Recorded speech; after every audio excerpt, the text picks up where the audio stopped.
Well, what's happening, Roland? Hey, this is my night fishing hat, and that's one of the things that I've been doing in the what's happening thing.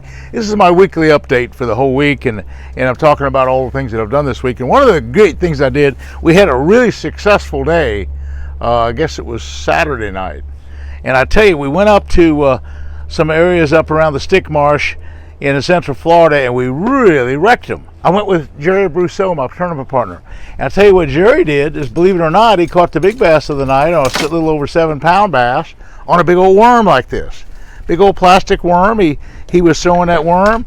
I was sticking with these spinnerbaits. And I tell you what I'm doing. I was talking all about how I build a spinnerbait. I showed you some of the YouTubes on that.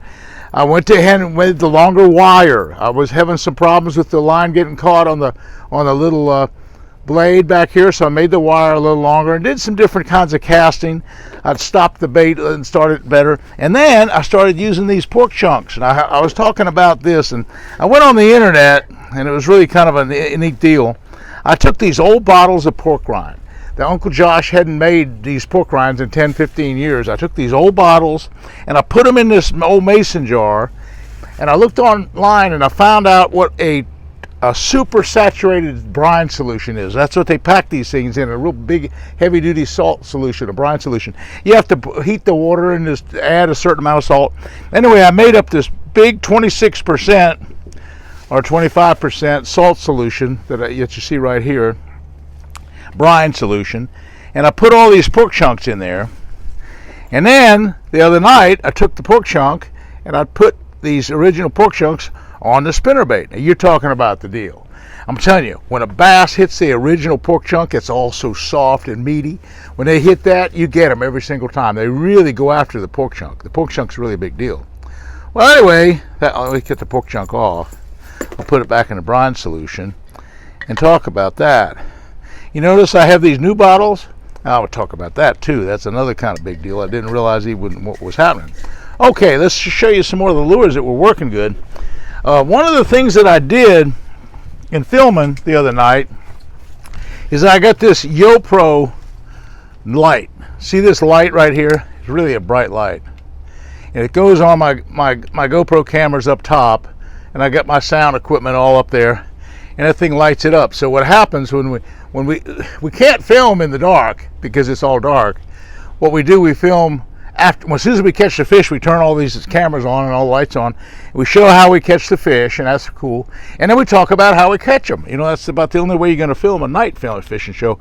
But anyway, the Yolo Light that we have right here, that's really been a big deal. And now, in addition to that Yolo Light, you saw me wear this little light on top of the hat right here, and that's kind of cool for just tying knots and stuff. I can turn that on and tie my knots and get it all squared away and turn it off when I want to.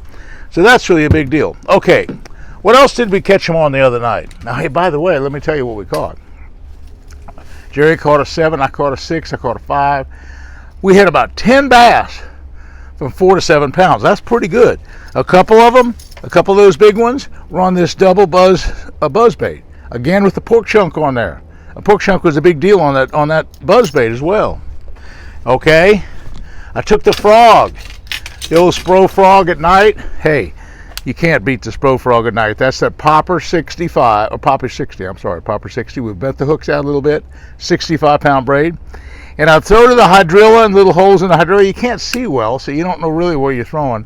You just think you're at the edge of the Hydrilla. You look maybe at your depth finder and you try to figure out where the edges are, but you just work the frog slow and easy, and a lot of times they just suck it down. So you don't even hear them hit it. Sometimes you have to kind of put a little pressure, and all of a sudden they're running with it. So that's been a big deal. We caught a couple 4 and 5 pounders on that as well. So that was a pretty good deal. By the way, we caught 35 bass the other night. That was a pretty good deal. Then there's the old Jitterbug. The old Jitterbug was a pretty big standard thing. I only caught 1 fish on it the other night. I'm not really getting them to bite the Jitterbug as good as they used to. But years ago, I caught some monster bass, really big trophy bass, on the Jitterbug in some of the Florida lakes. Well, anyway, that was the big deal. That was what happened Saturday night. Well, all week we got ready for the big part of the week, was the ICAST show. What's the ICAST show? Well, I don't know if you've heard of the trade show. It used to be the AFTMA, the American Fish and Tackle Manufacturing Association show, and it was for all the vendors and all the buyers, all the new tackle and all the new techniques that are coming out for the whole year. They're all introduced at in this case, it's called the ICAST, and it's in Orlando. And it's the big show where all the big companies in the whole tackle industry come. And I go there and I talk to my sponsors, my advertisers. I go in their booth and I sign autographs and we take pictures, and it's a big old deal. It's the big show for us, for the tackle industry, the biggest show of the whole year, bigger than any kind of boat show. It's not like a consumer show. You don't go there to buy stuff. You can't buy anything. So anyway, we went there. And the big news, here is the big news about ICAST. Let me just show you this picture real quick. Let's show you the picture. There I am on the screen. And there Johnny Morris is. Johnny Morris with BassPro Shop. He's the introduction to this whole thing. Let me just start this thing just for a second, and I'll just let this thing run for just a minute, and I'll just tell you what's going on real fast. Uh-oh, what happens? It's not going on. What's going on with this thing? Okay, let's see, turn it on. There we go. And there's Bill Dance, and there's Jimmy Houston, and they were all there. There's Paul Elias, yeah, the Hank Parker, Rick Clunn, Bobby Murray. Oh, these are all the famous guys, the famous anglers. Johnny's talking about them now. Oh, Tom Mann Jr., Tom Mann, he died. Anyway, there's so many interesting people.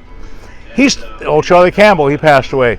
But anyway, what Johnny is doing here is Johnny is talking about all the great people in this industry that helped create the tackle industry, and also Johnny's talking about the new acquisition that he has on in his business right now. See, right now Johnny owns BassPro Shop, he owns Cabela's, and he recently just bought Tackle Warehouse, another great big acquisition. But you know, people don't realize, and what I want to kind of do a deal on Johnny is that Johnny, they don't realize the conservationist that Johnny Morris is. I want to make a statement here, because I've done stuff on Forrest Wood, and I've done stuff on Ray Scott, these famous people that I've met. I've done stuff on meeting President Bush, a couple of different presidents, and so on. I need to do something on Johnny Morris. Johnny Morris is one of those towers of the industry. In fact, people don't realize this, but I'm going to make a statement about Johnny Morris. Johnny Morris is the world's biggest, largest contributor to conservation ever. I know you've heard of President Roosevelt. President Roosevelt started the national park system. President Bush added to that in his tenure as president. But Johnny Morris has personally contributed more money, more time, and more effort than anybody. I'm even talking about Teddy Roosevelt. He's the modern day Teddy Roosevelt. Hundreds of millions of dollars. Now Johnny's kind of humble. He'll kind of get mad at me telling everybody this. He doesn't like to take those kind of credits. He just likes to help. He likes to get the job done. He supports the Rocky Mountain Elk Foundation. He supports the Wild Turkey Federation. He supports ASA. He supports every single conservation group, a couple hundred, from tuna fish to bluegills to every kind of salmon stuff. I mean, he does every kind of conservation work that you could ever imagine worldwide. And that's all he does now.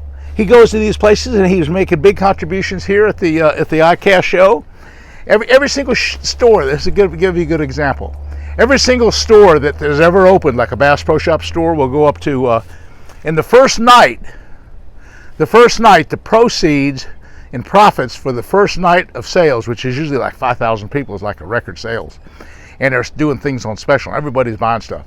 The first night, that's the first night for conservation, and that one night will produce like $100,000. Well, like $100,000 worth of revenue just for conservation, and they earmarked for several different areas of conservation. But he's done that on every single store opening.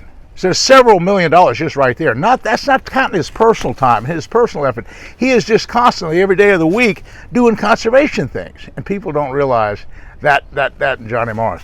Johnny and I, we go back. We've fished turkeys together. We've hunted all over the country for other species of animals, and we've done a lot of bass fishing. Johnny spent 7 years as a bass pro on the tournament trail. He and I roomed together. He and I fished tournaments together. And so I got to know him. I was on the very first opening of his very first store in Springfield.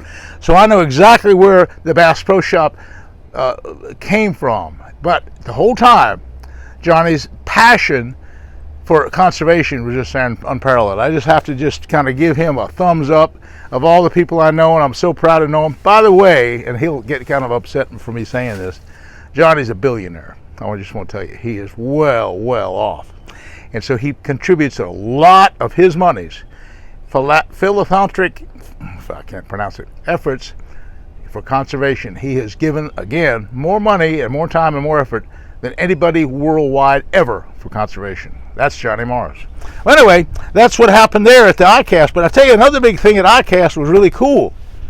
Pork is back. Pork is back. Yeah. All this time I've been doing reconstitute the old pork chunks that I had in these old bottles. Guess what? Uncle Josh, it changed. I guess I don't know if they changed hands or not, but they had the old molds.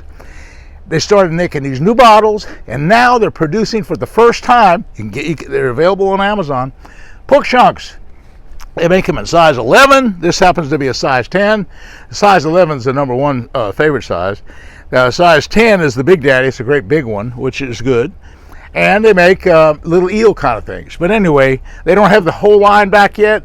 But next year, if you check with the Uncle Josh thing, they'll have pork rind back. And I just want to tell you, like I said before, pork rind, particularly on my baits that I'm using at night, are the finest things. When I was in Oklahoma, those many years, I'd use pork and jigs all the time. And I kept records, real careful records. This is going back 20, 30 years. I caught far more, bigger, and more bass on pork than any other kind of plastic trailer. Pork was by far 2 to 1 a better choice of what to put on the jig, what to put on the spinnerbait, what to put on a lot of things as a trailer. Pork is the thing. And then it went away. You just couldn't find pork anymore, but pork is back. So look for it on the internet. Again, you can look it up and Google it on Amazon and buy the 10s and the 11s and stuff like that. Well, anyway, that was a really exciting trip. I went out again night fishing last night with Gerry Brousseau. And just as we get out there, we get up to the first brush pile, and we're going to throw the big spinnerbait with the big pork chunk on it. I threw in there, bam, one hit it, and I didn't get him. About that time, a bolt of lightning hit. Well, you know what I am with the bolt of lightning. My grandfather was killed by a bolt of lightning. I have a phobia against lightning. I turned to Gerry, I said, Gerry, it's time to leave. It's lightning time, and I'm going to be out of here. I'm not going to be on this lake during this lightning storm. It was getting right dark anyhow. So it ran us off the lake. We didn't get a chance to fish. But we'll get back there, and we'll do another thing. Now, why I'm out here now, I'm out here with these little boats. You know, all through the week, I like to travel different parts of Florida, and I like to do different kinds of fishing. Right now, I'm doing a lot of night fishing, but I also call my friends. And one of the friends I call is Kenny Brown. Kenny Brown runs the outdoor resorts down at Chokoloskee. And Kenny said, hey, we got some good reports on snook, bass, redfish, and all these fish back in the Florida Everglades. There's little creeks and backwater places in the Everglades. And so what I use in the Everglades is this. I remember I've used this 17-foot bass tracker a lot. And then last year, if you remember, I went out with Captain Jimmy Wheeler, and we went in these little tide creeks, and we took this little boat right here, and we I think we even took a canoe. I think I think we took Captain Jimmy's boat, and we took a canoe on top of that. And we went back in these little pockets, and we caught these little tarpon about this big and some little snook, and we had a great time. That's backcountry fishing. But some of those backcountry places, if you go far enough up the creeks and stuff, you can find nice bass. You can find Mayan cichlids, which are another neat fish. It's kind of like a bluegill. And you can find small redfish, trout, in the deep pools, in the bigger creeks, and of course of course the snook. The snook are kind of the big target right now. Some of the snook, in fact, there's big spawners coming in on some of the main rivers. Some of these snook are the 30 pounders are coming in at the mouth of the rivers.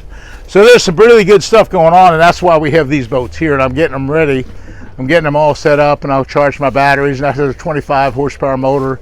And it's the only way to get around because we're going through the mangroves and pulling it through stuff.